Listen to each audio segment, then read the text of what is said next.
Hi guys, so at the beginning of the semester I chose trifunctional protein deficiency for my genetic disorder for all of our projects. I had actually never heard of it before I started this class, so to take a deep dive into it was pretty exciting for me. And I'm hoping to relay some of that information to you today, so enjoy! So what is trifunctional protein deficiency? Its full name is mitochondrial trifunctional protein deficiency, which you'll see later on how the mitochondria comes into play.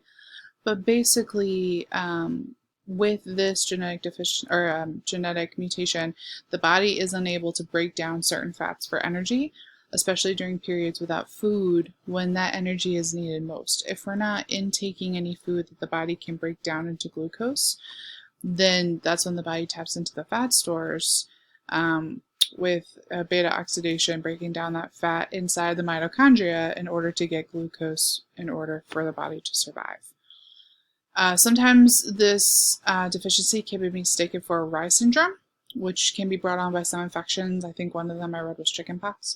The other thing that can actually catalyze Reye syndrome is aspirin in young populations. So I know when I was a little girl, my parents would not give me aspirin for anything because of the possibility of Reye syndrome developing.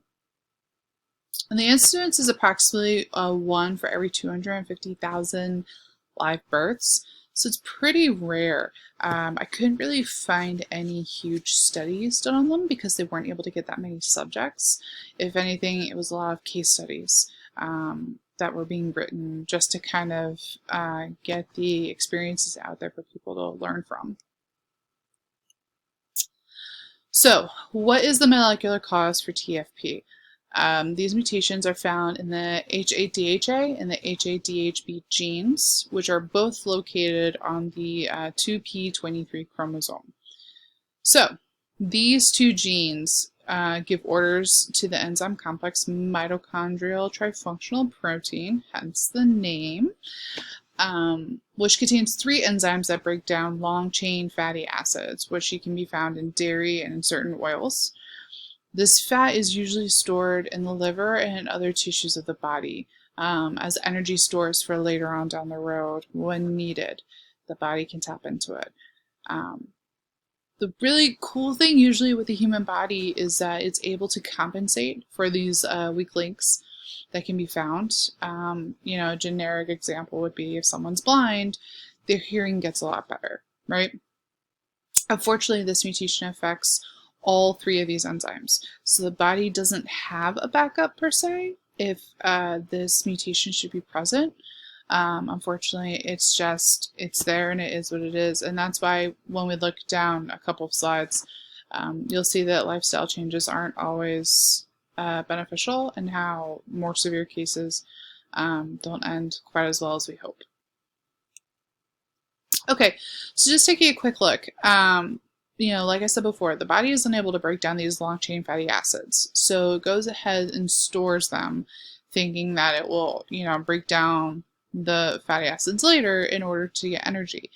The body doesn't automatically know to get rid of this fat because it can't break it down. There's that disconnect. So it does go ahead and store it anyway, even though it's not able to tap into it and it's not able to use it. So where does it get stored? The liver is a really big place, which is why you're going to see a lot of issues with the liver in a couple of slides. Why the liver, some of the signs and symptoms are liver related is what I was trying to say, I'm sorry. The other place it's going to be stored is on the heart, right? So people who suffer from TFP have a lot of cardiac issues that lead to other issues that eventually lead to either coma or death. Because the body isn't able to break down those fats, so it just sits on the heart and it causes a lot of issues. So if we look at this picture here, right, we have the mother and the father. They both have the mutation.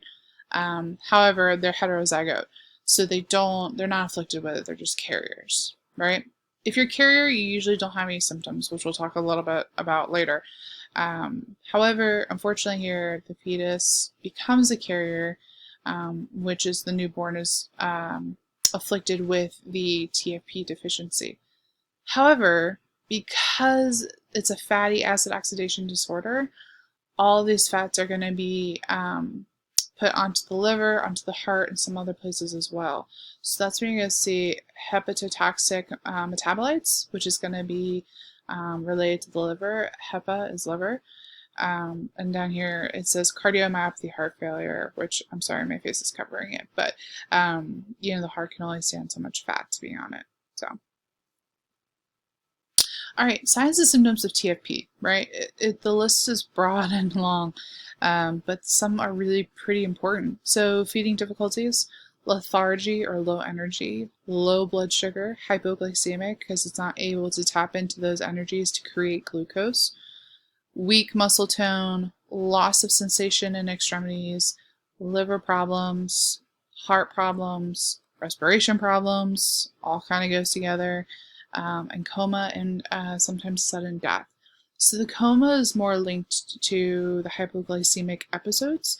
If the brain isn't getting the energy that it needs and glucose, it's not going to be able to function properly, and that's where you get these kids going into a coma.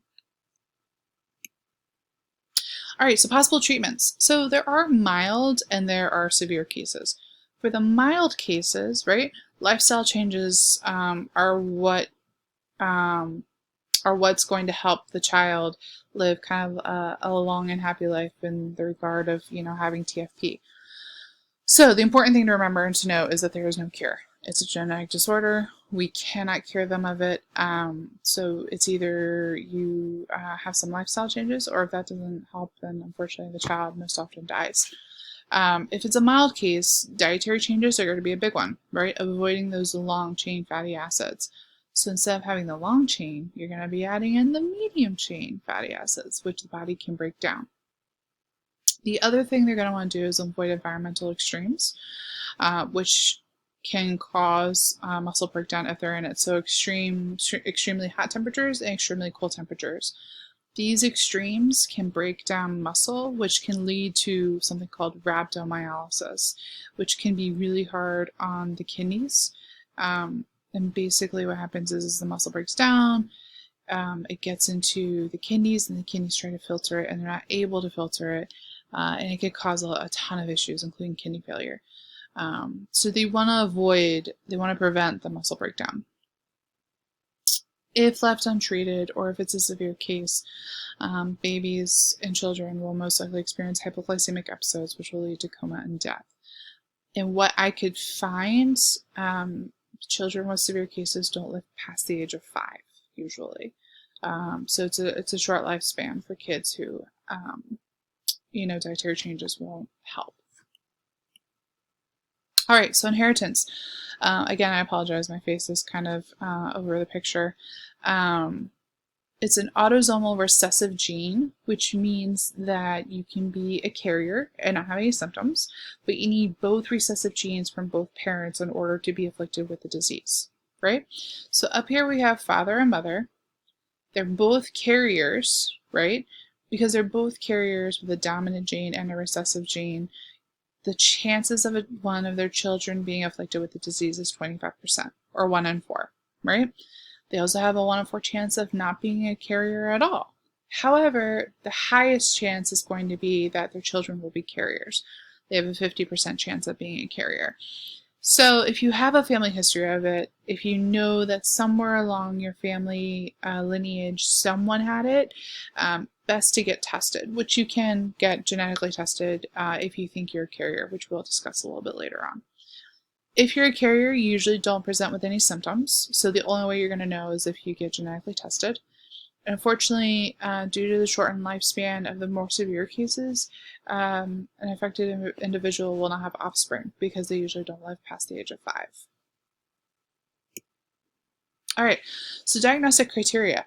There was a really cool sheet that I found called the ACT sheet that kind of listed out all the diagnostic criteria that needed to be met in order to get the diagnosis of TFP deficiency. First and foremost, it can present at birth, right, immediately. So if any of those signs pop up, the doctor should go ahead and order the test. Key features include enlarged liver, cardiomyopathy, lethargy, hypoketotic hypoglycemia, which is going to be low blood sugar, elevated liver enzymes, elevated creatine phosphokinase, lactic acidosis, and failure to thrive. If the body is not able to get the glucose it needs, it can't grow, right? The other thing they're going to look at is plasma analysis, which will show a certain pattern that's consistent with TFP deficiency. And they're also going to look at urine organic acid analysis, which will also show a certain pattern that lends credence to TFP. However, in order to get a written diagnosis, a true diagnosis, molecular and biochemical genetic testing needs to be done, and they need to see that genetic mutation on that 2p23 chromosome. All right, so genetic testing. According to the Genetic Testing Registry, there are over 100 tests for TFP. There's two types: biochemical genetic tests and molecular genetic tests, which I have kind of the different ones listed there on the slide for you. For HADHA, there's 162 individual tests, and for HADHB, there's 110. Testing for TFP can be done at birth. However, it's not required by doctors to test it, depending on what state you live in. So there's a list of tests that doctors always perform on a newborn. Some states require TFP, some don't, so you might have to request it when you go in if you know that your family has a history. Kind of continuing along those lines, tests can be done with whole blood samples or isolated DNA. Both tests require approximately 2 weeks for the turnaround. If it's a DNA isolated sample, it's hybridized to a CGH array to see if any deletions or duplications are present in the DNA. The really cool thing is that this CGH array has overlapping probes, which ensures that the entire genomic region is covered in red and that you're not missing any genomes. Another portion of this is if the parents are confirmed carriers, prenatal testing can be done. And that's beneficial because then if the child comes back as a carrier, you can prepare yourselves mentally, physically, financially. Your doctors can prepare for the birth, and you can take the appropriate steps moving forward if your child should be afflicted with the disease. All right, in conclusion, early detection of signs and symptoms can help prevent complications from the disease in mild cases. Lifestyle changes and dietary changes can be made to give the child a happy and healthy life for the most part. Unfortunately, the more severe cases most often end in coma and death due to cardiac and respiratory issues, as well as the hypoglycemic episodes, and the brain not getting enough energy and enough glucose to thrive and to function. Testing is not always done at birth. It depends on the state. If you know that you have a family history or that you're a carrier, you should absolutely request the test. Unfortunately, no cure is present. It's a genetic modification. It's not something we can just cure away with Western medicine. But lifestyle modifications can help and can ensure that the child lives a somewhat healthy and happy lifestyle. And these are my references. All right, thank you so much for listening, and I wish you all the best of luck in your future studies.